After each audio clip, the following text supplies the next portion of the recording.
Dibindən kəsilən pişik, yoğun bağırsağına boru yeridilən it. Nə qədər tükürpədici səslənsə də həqiqət bu görüntülərdədir.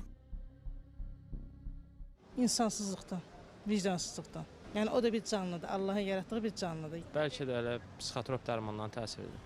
Ailə əslində uşağına düzgün təməl qoysa, həyatı ona düzgün şəkildə başa salsa, heyvanların insanlara heç bir ziyanı dəymədiyini anlatsa, bəlkə də belə olmaz. Gücün çatdırır, bir loğma çörək verərsən, gücün çatmazsa elə işlərə eləməməlidirlər. Heyvanlara çox şiddət göstərirlər, nəinki heyvanları bir-birlərinə hətta. Cəzasız qalacaqlar, bəli, yəni cəzasız qaldıqlarına görə də bunlar baş verir. Heyvanlar Allahın səssiz qullarıdır, biz onlara şiddət göstərməməliyik. Son günlər sosial şəbəkələrdə heyvanlara qarşı amansız rəftarla bağlı paylaşımlar edilir. Biz bu cür görüntüləri təkcə təəssüf hissi ilə izləmirik, həm də ağlımıza müxtəlif suallar gəlir. Əslində adı antisosial şəxsiyyət pozuntusudur.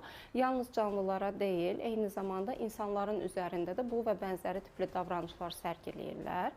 Biz nəzərə almalıyıq ki, bu tipli davranışları sərgiləyən insanların empatiya duyğusu olmur, ağrı-acıya qarşı həssaslığı olmur, uşaqlıqdan başlayır heyvanlara, canlılara zərər vermə və daha sonra davamında isə evdə məsələn xalçaları yandırırlar, pərdələri kəsirlər, evlənəndə öz həyat yoldaşlarına qarşı da eyni davranış sərgiləyirlər. Uşaqlarına qarşı da eyni davranış sərgiləyirlər. Mütəxəssis belə şəxslərin mütləq psixiatrla birlikdə dərman müalicəsinə başlamalı olduqlarını, həm də psixoloji seanslara qoşulmağın vacibliyini bildirir. Bəs heyvanlara qarşı bu cür amansız rəftar edənləri hüquqi müstəvidə hansı cəza gözləyir?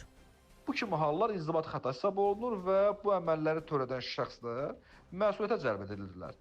Bundan əlavə, İnzibat Xətalar Məcəlləsinin 290-cı maddəsinə əsasən ev heyvanlarının xarici görkəminin dəyişdirilməsi, yaxud qeyri-müalicəvi məqsədlərlə cərrahi müdaxilələrin və ya digər bənzər hərəkətlərin həyata keçirilməsi qanun pozuntusu sayılır və inzibati məsuliyyət yaradır. Hər iki maddədə əməlin nəticəsindən asılı olaraq 1000 manat həddində və ya ağır nəticələrə səbəb olduqda 1500 manatadək məbləğində cərimə cəzaları nəzərdə tutulmuşdur. Lakin bu əməllərin nəticəsində heyvan tələf olarsa, bu zaman həmin şəxslər barəsində məhkəmə qərarı ilə 1 aydakı inzibati həbs cəzası da tətbiq oluna bilər. Məlumat üçün bildirək ki, yoğun bağırsağına boru keçirilən itin əməliyyatını İdeya Heyvanlara Qayğı Mərkəzinin baytar həkimi öz boynuna götürüb və itin vəziyyəti hazırda stabildir. Qeyd edək ki, heyvanlarla rəhimsiz rəftarla bağlı polis əməkdaşları da araşdırma aparır. Nəticə barədə ictimaiyyətə məlumat veriləcək.